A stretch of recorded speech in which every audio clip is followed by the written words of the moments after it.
with a chance to take the lead. Kaepernick, end zone, Crabtree, broken up, picked off. This game is over.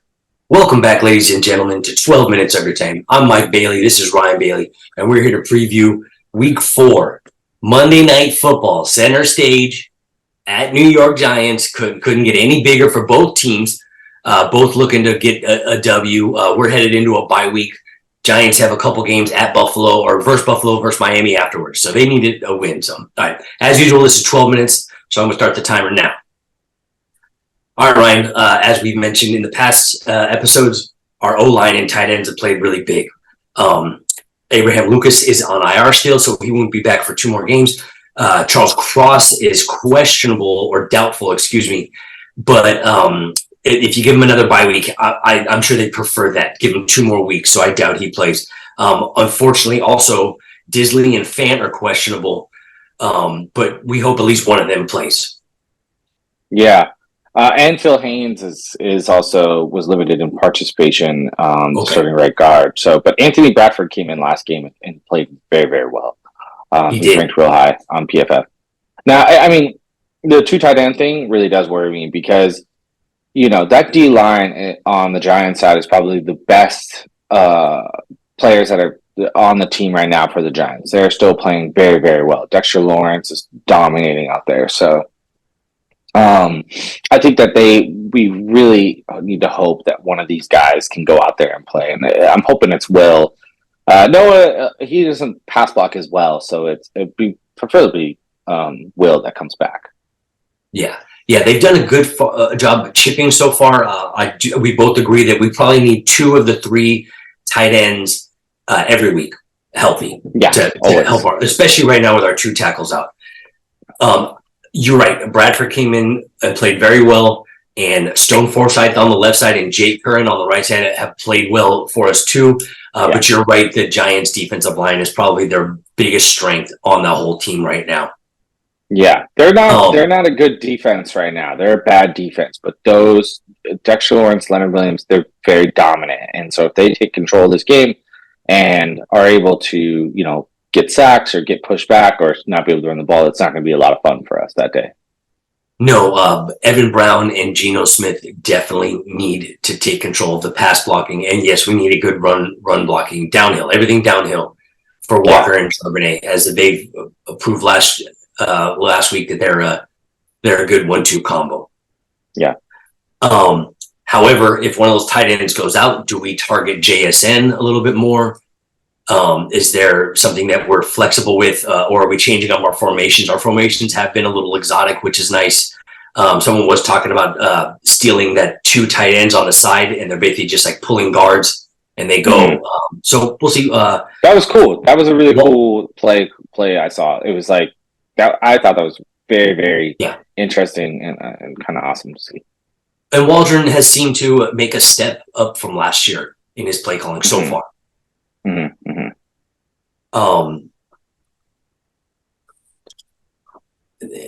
Sorry, I'm losing my train of thought here. Well, yeah. So if you want to move on to maybe the offensive side, like what Geno needs to be doing, and that was like the pass blocking, right? But he also needs to be more consistent on third downs. I think that Geno's third downs have not been great, and it was going on the road to a home underdog, right? Which is always a tough one because now it's like a trap game, right? So they're feeling disrespected, and they're still going to be a good football team. They're not a bad football team, even though they've been playing pretty bad. So Geno needs to be consistent on third downs, get those first downs. He could target JSN, try to get some pass yards going on third downs. But, you know, those 2 tight ends are more important for pass blocking and run blocking and things like that. But if Geno can get those third downs, that means we can win that field position battle. Because on an away game, it's a team that's, you know, fighting for their life right now.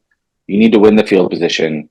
You need to be able to always put, you know, Daniel Jones into a position of passing.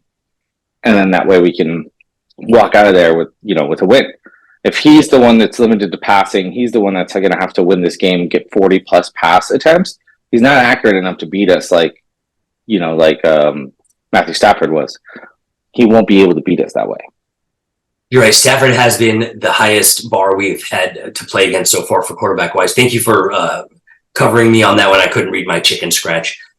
Pete has talked about getting better on third down, most definitely. You're right. And we've talked about this before. We need to come out and score on the opening drive. We need to score early. And in a sense, that goes along with what you said about putting Jones as more of a passing, having to pass more. Yeah, exactly. And, last game, the 49ers ran the ball well against them, right? And the Giants could not run the ball at all. And we're one of the better run defenses in this league right now. We're not allowing anyone to do anything. With Bobby coming back, John Reed coming back, we're dominating that run defense. And what's going to be really exciting is to see Jamal Adams back there. That's going to be a lot of fun. They say he's going to play, so it's going to be cool to see him go in there and wreak havoc. I don't think if Saquon doesn't play, Britta's not going to be able to run the ball well enough to be able to give some relief to Daniel Jones. Yes. And Daniel Jones has won some games when he throws 40 plus, but it's only if he's accurate that day. If he's got 70 or 75% accuracy, then he can, possibly beat us. But if he's in that 60%, he's going to lose. And I know we've got a lot of DBs out, which is something we should talk about. We have so many DBs out right now. Kobe Bryant, right? He's out. Mm-hmm. Trey Brown's out. Artie Burns is out. Thank you. Yes. Out. Kobe Bryant's doubtful, but yes, the other two are already been ruled out.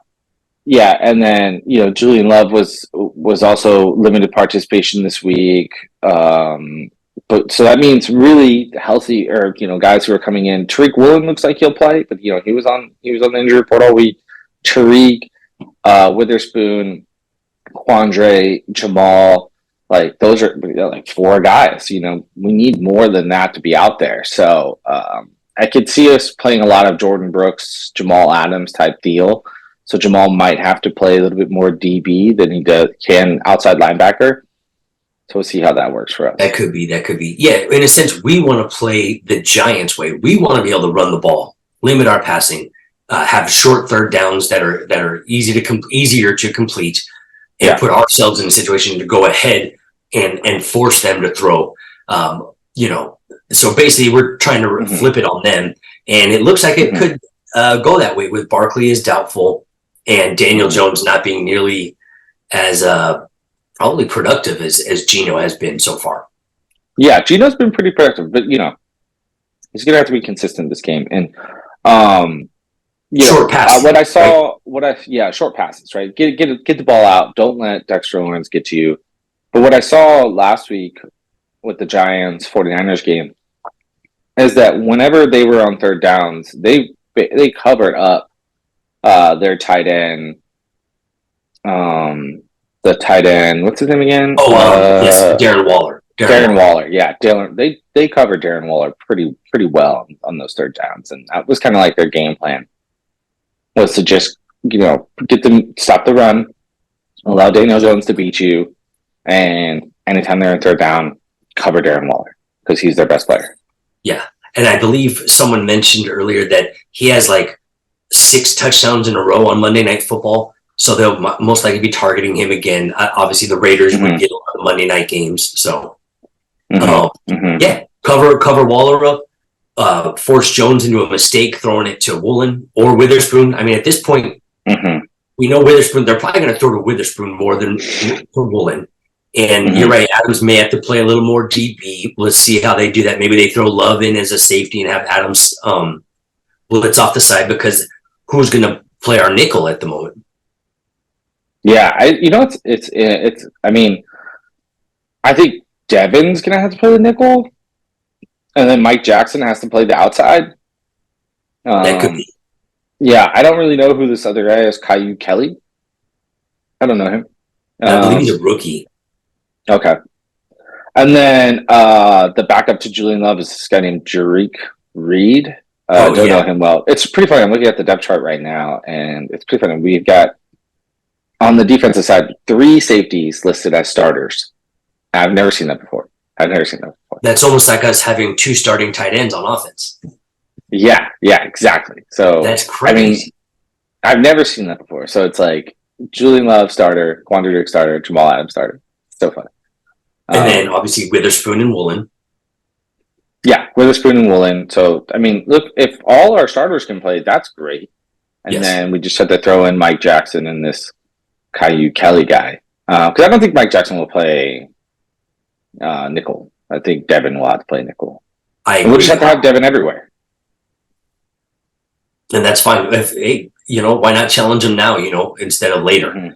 Throw him, especially against someone like Daniel Jones. It will be tough on the road.